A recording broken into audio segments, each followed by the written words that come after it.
राजनीति, आंदोलन, किसान, करप्शन, गरीबी,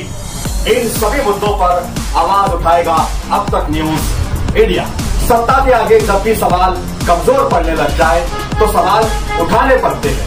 बोल के लफ्ज आजाद है तेरे, बोल के सच जिंदा है अब तक।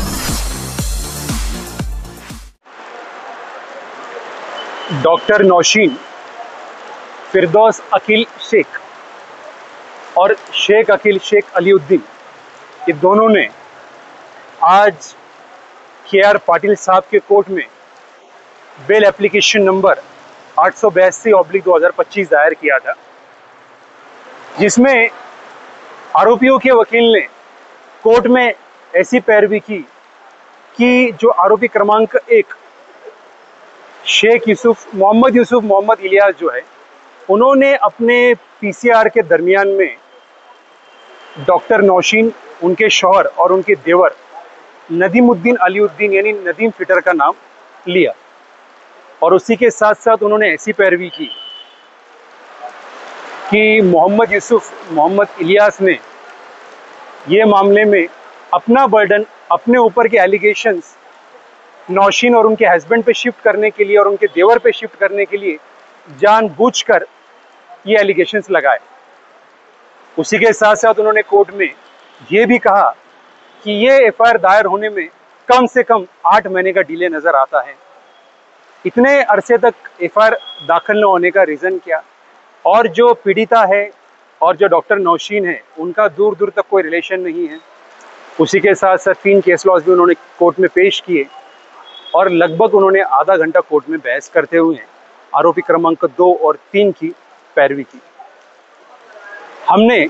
पीड़िता यानी प्रोसिक्यूट्रिक्स की जानिब से आर्ग्यू करते वक्त कोर्ट में ये कहा कि सबसे पहले ये देखना ज़रूरी है कि वेदर प्रोसिक्यूट्रिक्स वाज अ प्रोमिस्क्यूटी और नॉट, पीड़िता किसमें रजामंदी थी या नहीं। उसी के साथ साथ हमने कोर्ट को बताया, अगर आप आरोपियों के वकील साहब का अगर बेल एप्लीकेशन देखेंगे तो बेल एप्लीकेशन का पॉइंट नंबर 3 ये बताता है कि मोहम्मद यूसुफ मोहम्मद इलियास को जब अटक हुई तो अटक होने के बाद में उन्होंने इनके नाम का जिक्र किया और इस बुनियाद पर ही तीनों को आरोपी बनाया गया। हमने कोर्ट को बताया कि वकील साहब को गलत और अधूरी मालूमात मिलने की वजह से वो सारी सही स्टोरी कोर्ट के सामने नहीं ला सके। हकीकत में बात ये है कि जो सप्लीमेंट्री स्टेटमेंट जो था उसके अंदर पीड़िता ने खुद ये तीनों का नाम लिया है, डॉक्टर नौशीन, उनके शौहर और उनके देवर का। उसी के साथ साथ जो MIM के एक्स कॉर्पोरेटर हैं उन्होंने भी तीनों का नाम लिया है। और उसके अलावा जो आरोपी क्रमांक 3 और 4 यानी शेख अकील और नदीम फिटर के जो भाई है सलीमुद्दीन अलीउद्दीन ने 13/7/2024 के दिन मोहम्मद खान पीर खान के साथ एक रेंट एग्रीमेंट किया था और वो रेंट एग्रीमेंट उसी प्रॉपर्टी के रिगार्डिंग है जहां पर ये वाकया पेश आया। हमने कोर्ट को ये भी बताया कि मोहम्मद यूसुफ इलियास को अटक 30 तारीख को रात में 11:56 पे हुई। उनको दूसरे दिन कोर्ट में प्रोड्यूस किया गया और कोर्ट ने उनको 3 दिन का PCR दिया, यानी 2 तारीख तक उनको PCR दिया। और हमने ये भी बताया कि मोहम्मद यूसुफ के कहने पर ही आरोपी नहीं बने और उस वजह से 2 तारीख को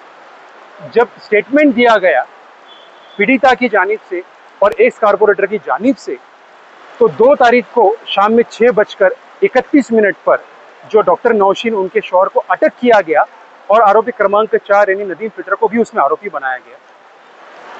3 तारीख को डॉक्टर नौशीन को 5 दिन के PCR रिपोर्ट के साथ में कोर्ट में पेश किया गया और उसी दिन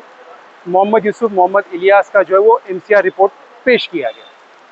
8 तारीख तक उनको PC में रखा, उसके बाद में बेल एप्लीकेशन दायर किया। हमने कोर्ट में बताया कि सलीमुद्दीन अलीउद्दीन ने भी इनके खिलाफ में स्टेटमेंट दिया है और उन्होंने अपने स्टेटमेंट में ये क्लियरली कहा है कि जिस रोज़ ये वाकया पेश आया यानी 25 जनवरी 2025 को दोपहर में 3 बजे से लेकर तो 4 बजे तक और फरवरी के दिन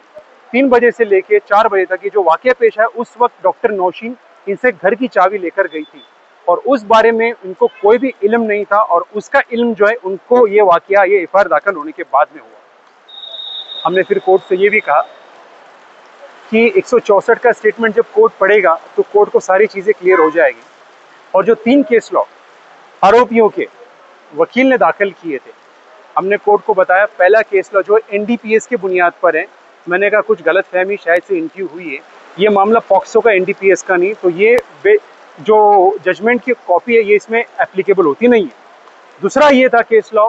कि कन्फेशन सेक्शन 30 जो एविडेंस एक्ट का था उसके बुनियाद पर, और उसमें दूसरा पॉइंट ये था कि अगर एक आरोपी दूसरे आरोपी के खिलाफ में गवाही दे तो उसको कोई भी सीआर में आरोपी नहीं बनाया जा सकता। तो हमने कहा साहब ये अधूरी मालूमात की बुनियाद पर इन्होंने गलत केस लॉ कोर्ट के सामने पेश किया है। मोहम्मद यूसुफ, मोहम्मद इलियास की वजह से इनको आरोपी नहीं बनाया गया, जबकि इनको आरोपी एक x corporator MIM,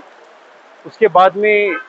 Salimuddin Aliuddin और लड़की के खुद के कहने पर आरोपी बनाया गया। और तीसरा केस जो उन्होंने पेश किया एक गाड़ी का, एक व्हीकल का, जिसकी बुनियाद पे इनको आरोपी बनाया जाए, इनका बेल ना दिया जाए। हमने कहा ये यहाँ पर गाड़ी का कोई मामला नहीं, इसमें कोई भी कनेक्शन और कोई कंसर्न नहीं है। इसलिए हमने कोर्ट के सामने हमने भी काफ़ी केस लॉ पेश किए और हमने कोर्ट को बताया कि एक लीगल टर्म बहुत फेमस है जो क्रिमिनल लॉ जर्नल में है कि एक्टर सीरियस नॉन फैसिड रियम निसी मीन सीट रिया, act alone does not constitute a crime but it must be accompanied by a guilty mind, और इनका गिल्टी माइंड इसमें नजर आता है। और जो आरोपी के वकील ने कहा था कि ये पीड़िता का और ये आरोपी 2, 3 और 4 का कोई कनेक्शन नहीं, तो हमने कोर्ट को कहा पुलिसों के से रिपोर्ट में आप देखिए उसमें बाकायदा ये लिखा हुआ है कि जो पीड़िता है वो आरोपी क्रमांक 2 के यहाँ पर काम करती थी, और ये इसी वजह से सेक्शन जो है 16 पॉक्सो एक्ट का और 308 जो है वो बीएनएस का ऐड किया गया, और ये ऐड करने के पीछे की वजह वही है। और सेक्शन 29 जो है वो पॉक्सो एक्ट का, जिसमें presumption as to certain offences है, उसका प्रिजम्पशन है, उसको रिबट करना जरूरी है। और पॉक्सो मामले के अंदर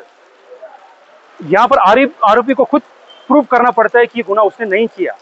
इतर दूसरे जो मामले चाहे फिर वो 302 का हो, 307 का हो, रॉबरी का हो, डिकॉइटी का हो, उसके अंदर जो प्रोसिक्यूशन को नहीं सरकार पक्ष को प्रूव करना होता है कि आरोपी ने गुनाह किया है या नहीं। पर यहाँ पर पॉक्सो में खुद आरोपी को प्रूव करना पड़ता है उसने गुनाह किया है नहीं। तो आज ये कोर्ट में ऐसी नौयत रही, 25 तारीख को इस पर फैसला सुनाया जाएगा। ये जो आप बार-बार एमआईएम के एक्स कॉर्पोरेटर बोल रहे हैं, कौन है, क्या नाम है? उनका नाम मैं चार्जशीट दाखिल होने के बाद बता पाऊंगा, क्योंकि इन्वेस्टिगेशन अब तक प्रोग्रेस में और इस स्टेज पर उनका नाम बता पाना मुनासिब नहीं है।